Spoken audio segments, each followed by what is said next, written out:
ಸಂಬಂಧಪಟ್ಟಂತೆ ಈಗ ದೇವರಾಜೇಗೌಡ್ರ ಅವರನ್ನ ವಿಚಾರಣೆಯನ್ನ ಮಾಡಿರುವಂತದ್ದು. ಇದಕ್ಕೆ ಸಂಬಂಧಪಟ್ಟಂತೆ ಅಪ್ಡೇಟ್ ನ್ಯೂಸ್ ನೋಡ್ತಾ ಹೋಗೋಣ.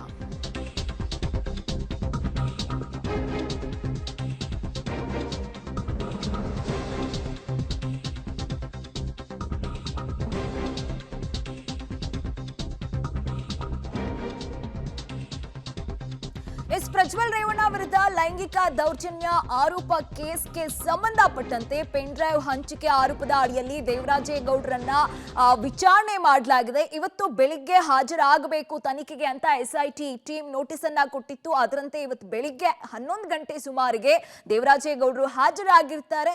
ಇನ್ನು ಹಲವು ಗಂಟೆಗಳ ಕಾಲ ವಿಚಾರಣೆಯನ್ನ ಕೂಡ ದೇವರಾಜೇಗೌಡರು ಫೇಸ್ ಮಾಡ್ತಾರೆ. ಇನ್ನು ವಿಚಾರಣೆ ವೇಳೆ ಪೆನ್ ಡ್ರೈವ್ ಬಗ್ಗೆ ಹಲವು ಮಾಹಿತಿಯನ್ನ ಕೊಟ್ಟಿದ್ದಾರೆ ಎಸ್ಐಟಿ ಟೀಮ್ಗೆ ದೇವರಾಜೇಗೌಡರು ಅನ್ನೋ ಮಾಹಿತಿ ಕೂಡ ಈಗ ಪಬ್ಲಿಕ್ ಟಿವಿಗೆ ಲಭ್ಯ ಆಗ್ತಾ ಇದೆ. ಇನ್ನು ಪೆನ್ ಡ್ರೈವ್ ಹಾಗೂ ಜೊತೆಗೆ ಈ ವಿಡಿಯೋ ಎಲ್ಲ ಶೇರ್ ಆಗಿರೋ ವಿಚಾರದ ಬಗ್ಗೆನೂ ಕೂಡ ಎಲ್ಲಾ ಮಾಹಿತಿಯನ್ನ ಎಸ್ಐಟಿ ಟೀಮ್ ಜೊತೆ ಹಂಚಿಕೊಂಡಿದ್ದಾರೆ. ತನಿಖೆಗೆ ಎಲ್ಲಾ ರೀತಿಯ ಸಪೋರ್ಟ್ ಅನ್ನ ಸಹಕಾರವನ್ನ ಕೂಡ ನಾನು ಮಾಡ್ತೀನಿ ಅಂತ ಎಸ್ಐಟಿ ಟೀಮ್ಗೆ ದೇವರಾಜೇಗೌಡರು ಮಾಹಿತಿ ಕೊಟ್ಟಿದ್ದಾರೆ. ಡೀಟೇಲ್ಸ್ ಕೊಡ್ತಾ ಹೋಗ್ತಾ ಇದ್ರು ನಮ್ಮ ಪ್ರತಿನಿಧಿ ನರಸಿಂಹಮೂರ್ತಿ. ಎಷ್ಟು ಗಂಟೆಗಳ ಅವಧಿ ಈ ವಿಚಾರಣೆ ಆಗಿದೆ? ವಿಚಾರಣೆ ಟೈಮ್ ನಲ್ಲಿ ಏನೆಲ್ಲ ಮಾಹಿತಿಯನ್ನ ಎಸ್ಐಟಿ ಟೀಮ್ಗೆ ದೇವರಾಜೇಗೌಡರು ಕೊಟ್ಟಿದ್ದಾರೆ ಅಂತ ಡೀಟೇಲ್ಸ್ ಕೊಡುವುದಾದ್ರೆ? ಚಂದನ, ಪ್ರಜ್ವಲ್ ರವರ ಮಾಜಿ ಕಾರು ಚಾಲಕ ಕಾರ್ತಿಕ್ ಹಾಗೆ ವಕೀಲ ದೇವರಾಜೇಗೌಡ ಈ ಇಬ್ಬರ ನಡುವೆ ಯಾರು ಈ ಪೆನ್ ಡ್ರೈವ್ ಗಳನ್ನ ಸಾರ್ವಜನಿಕವಾಗಿ ಹಂಚಿದ್ರು ಮತ್ತೆ ಈ ವಿಡಿಯೋಗಳನ್ನ ಸಾಮಾಜಿಕ ಜಾಲತಾಣದಲ್ಲಿ ಹಾಕಿದ್ರು ಅನ್ನೋ ನಿಟ್ಟಿನಲ್ಲಿ ಒಂದಷ್ಟು ಮಾತಿನ ಸಮರಗಳು ನಡೆದಿತ್ತು.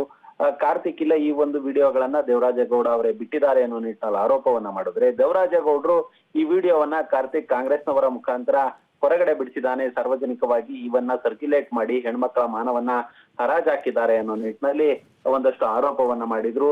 ಮತ್ತೆ ಈ ಪ್ರಕರಣ ಸಂಬಂಧ ಇದೀಗ ಎಸ್ಐಟಿ ಅವರು ಇವತ್ತು ವಿಚಾರಣೆಗೆ ಹಾಜರಾಗಬೇಕು ಅನ್ನೋ ನಿಟ್ಟಿನಲ್ಲಿ ನೋಟಿಸ್ ಅನ್ನ ಕೊಟ್ಟಿದ್ರು. ನೋಟಿಸ್ ಅನ್ನ ಪಡೆದುಕೊಂಡಂತಹ ವಕೀಲ ದೇವರಾಜೇಗೌಡ ಇವತ್ತು ಸುಮಾರು 11 ಗಂಟೆ ಸಮಯಕ್ಕೆ ಎಸ್ಐಟಿ ತನಿಖಾಧಿಕಾರಿಗಳ ಮುಂದೆ ಹಾಜರಾಗಿ ತಮ್ಮ ಬಳಿ ಇರ್ತಕ್ಕಂತಹ ವಿಡಿಯೋ ಸಾಕ್ಷ್ಯಗಳನ್ನ ಸಹ ಕೊಟ್ಟಿದ್ದಾರೆ.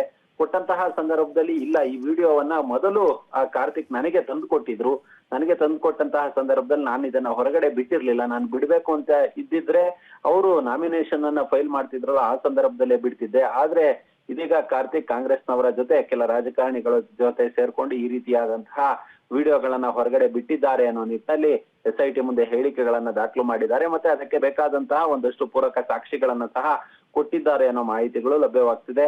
ಇದೀಗ ಮತ್ತೆ ವಿಚಾರಣೆಗೆ ಕರೆದ್ರೆ ಬರಬೇಕು ಅನ್ನೋ ನಿಟ್ಟಿನಲ್ಲಿ ವಕೀಲ ದೇವರಾಜೇಗೌಡರಿಗೆ ಅವರ ಹೇಳಿಕೆಗಳನ್ನ ಪಡೆದು ಕಳಿಸೋ ಕೆಲಸವನ್ನ ಮಾಡಿದ್ದಾರೆ. ಓಕೆ, ಧನ್ಯವಾದ ನರಸಿಂಹಮೂರ್ತಿ ತಮ್ಮ ಡೀಟೇಲ್ಸ್ಗಾಗಿ.